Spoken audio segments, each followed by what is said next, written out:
Welcome to the Talkology Show. Sit down, pour a cup of coffee, and enjoy. So first of all, my name's Kaleb MacDonald. I'm the host of the show, and yeah, I just thought I'd go ahead and try to do a podcast. So today I was kind of wanted to just talk about a few different things, but first of all I wanted to talk about church history. And I was listening to a sermon by W. Robert Godfrey. It was in his series, A Survey of Church History, which I would definitely recommend you go listen to that. But he was talking about something that I thought was very interesting. He was saying how we, as the modern church, really focus on the Reformation. And the Reformation is important, don't get me wrong. But from now, or from the Reformation to now, rather, that's only 25% of church history. So we're missing out on 75% of church history. Which is kind of sad if you think about it. Because of all the rich history and heritage, we really should learn more about the church fathers. Like, ask yourself, what do you really know about Augustine or Polycarp or any of those old guys? Like, I personally don't know really anything. And so my challenge for you is to start studying this week or this weekend. Do a study of church history and just see what you can find out. Because really, if these are the forefathers of the church, shouldn't we want to learn about them and learn what they believed? Especially ones like Polycarp, who were discipled by John. I bet you their theology was a lot better than ours is. But like, it's just, yeah, I thought that was very interesting that I really don't know much about church history. Also, it's really not preached about that much. I hear sermons on Luther, Calvin, Zwingli, Knox, and like those guys. But yeah, I can't think of the last time I heard a sermon about the guys from that century. I don't hear sermons about that. Which I think is, kind of sad if we're missing out on 75% of church history. Yeah, I thought that was interesting. So, now, another thing that I found interesting was how Christians shy away from sovereignty. Why are we scared to admit that God's in control? Seriously, what's wrong with that? But because we have so much pride in ourselves, we don't like to admit that we're not in full control. And whether that's consciously or subconsciously, the reason, I think it is a big motive for not believing in sovereignty. Because even a lot of Christians who believe in sovereignty, they don't really accept it to a full extent. But there's one thing you gotta understand. God's in complete control. That me talking means God's in control. If God stopped being in control and having complete sovereignty for 1 second, the world would end. We so much rely on Him that we don't even realize it.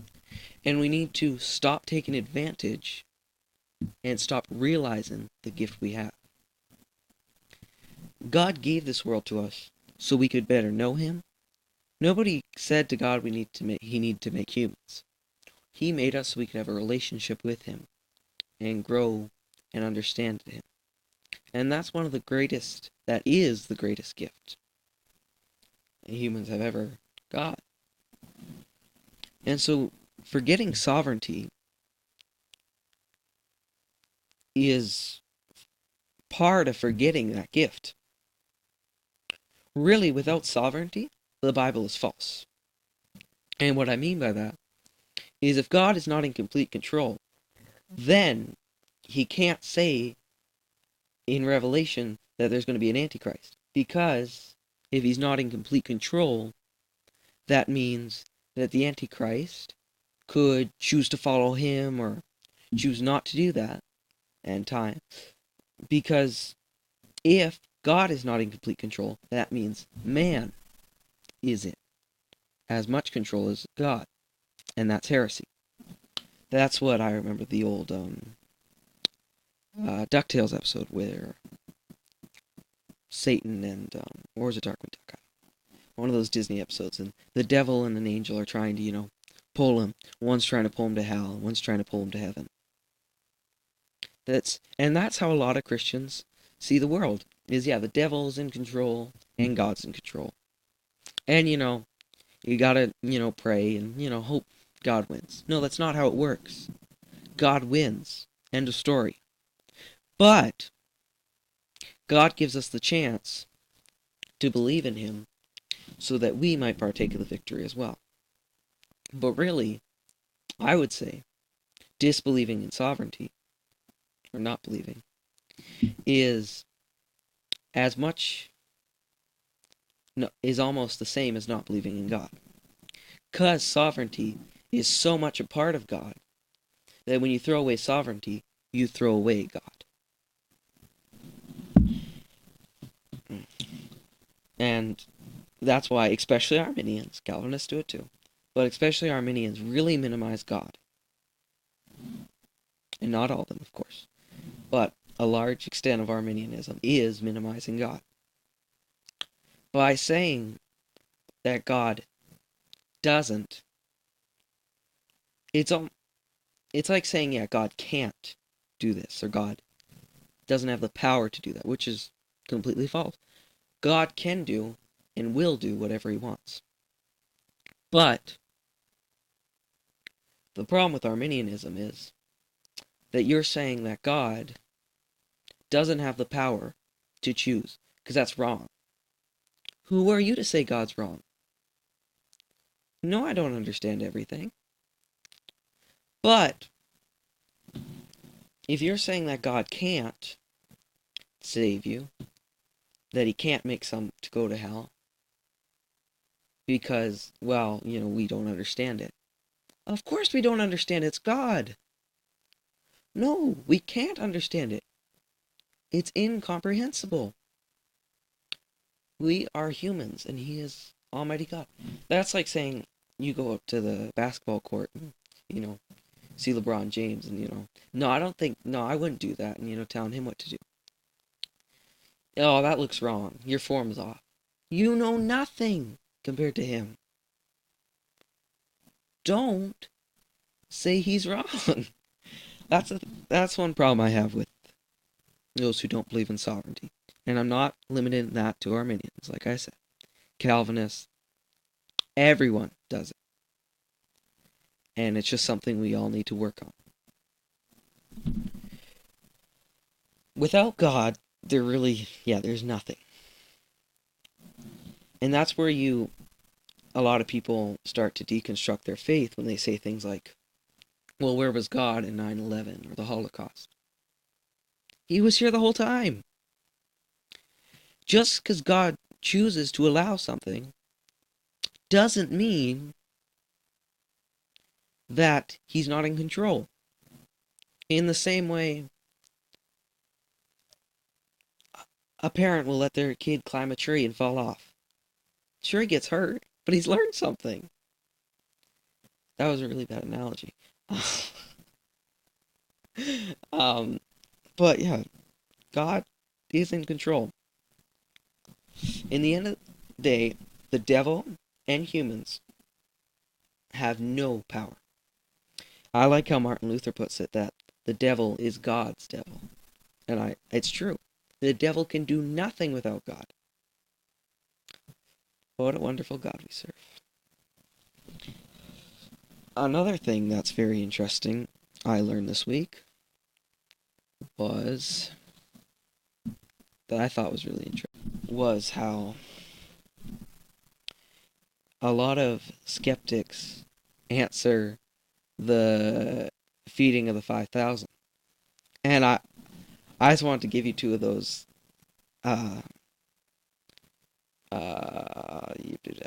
answers that the skeptics gave. And these are both from R.C. Sproul's commentary on John, which I completely recommend. One of the greatest commentaries I've ever read. He said his Sunday school teacher taught him that It was actually half the people had brought lunches, and so God or Jesus convinced, same thing, convinced the boy to give up his meal, and it was an ethical miracle that when the people saw that, the people who had brought meals shared their meals with the rest of the people. And I personally find it harder to believe that he convinced 250 to 2,500 people to do the same thing. I feel like that's a lot crazier than multiplying the fishes and loaves. And another skeptic that R.C. Sproul talked about said that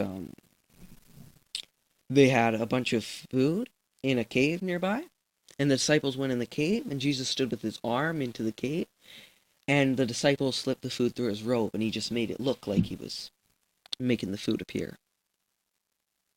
I just gotta say, those people were really dumb. If that's true, that it would have been more than 2,500 people, because that was just the men. But anyway, that yeah, he convinced, as some people say, 10,000, 15,000, about a number around there. That many people that he was doing a miracle. Those people weren't very smart then. That's that's just crazy. When people try to answer these miracles, they make that sounds like a miracle to me. Did he deceive that many people? He didn't, but if he did, that that's pretty incredible. I can't see anybody doing that today. That's the thing. When you try to minimize God's power, you end up making him sound pretty powerful. But I I always find it funny how people try to explain away God's miracles. And it's funny because early skeptics tried to disprove Jesus. Oh, well, turns out there was evidence for him. Okay, well, we'll just disprove that, that people believed. Oh, wait, never mind. We'll just disprove his ancestry. David didn't exist. Oh, no, wait. His name's an artifact. Oh, we'll have to try something else. Oh, he wasn't miraculous. Well, that's weird. Oh, yeah, he was. See, it's Jesus is impossible to disprove. That's the problem with truth. Is it's really, really hard to disprove truth. That's one thing people need to learn. That God's in control at the end of the day. Doesn't matter. Well, that got really deep. um well, yeah. God's in control. I'll be right back after this break. So, one of my favorite Bible verses is judge not, lest you be judged. Because if we look at the context of the verse, which just a note to you young folks out there, looking at the context is something you're supposed to do. Actually, everyone out there, look at context. If everyone looked at context, there would be no prosperity gospel. Okay, but is calling someone a hypocrite a judgment? I was just wondering because you hypocrites is what Jesus said right before he said that. So, sounds a little bit like judging to me. Also, Jesus never said don't judge. He just said get the log out of your own eye before you get the speck out. But he never said don't get the speck out. He said just clean up your life before you clean up someone else. But he said to get the speck out. That's what people don't understand. Is he's not commanding you not to judge. He's commanding you to judge wisely. But one thing that a lot of Christians do with their judging is they use judging as a means of gossiping and a way of building themselves up. Yeah, I'm not doing very good this week, but I'm better than that family, right? That we've all done that. Or use it as a form of gossip. Yeah, Sister Jane, she's fallen into sin again, yeah. Yeah, that's too bad, really need to work on that. Luckily, I'm not doing that. Sound familiar? That's probably because you've done it. In fact, I know you have. But we really need to work on that. Because, yeah, we're supposed to judge wisely. In fact, if God commanded us not to judge, He would be commanding us not to discern, which, in my opinion, sounds pretty dumb. That's one thing we really need to work on, y'all, is discernment and understanding when and when not to judge. We need to dig in the scriptures. That's the way we figure out things. Also, getting yourself in a local church with people who hold you accountable is a good way. Well, it's a necessary way. But yeah, the scriptures is the most important thing. We really need to start digging and start looking in the scriptures and find the truth. Well, y'all, I think that finishes it up for the very first episode of the Talkology Show. Thank you so much for tuning in, and if you didn't tune in, then how are you hearing this? Yeah. Thanks for coming on, y'all. Be sure to comment, to like, and subscribe. And next month, we're having, so that's 2 episodes from now, we're having Greg Kokel from Stand to Reason on. That's going to be a great discussion. So make sure y'all come on and listen and watch. Depends where you're getting your podcast. Thank y'all so much, and see y'all later.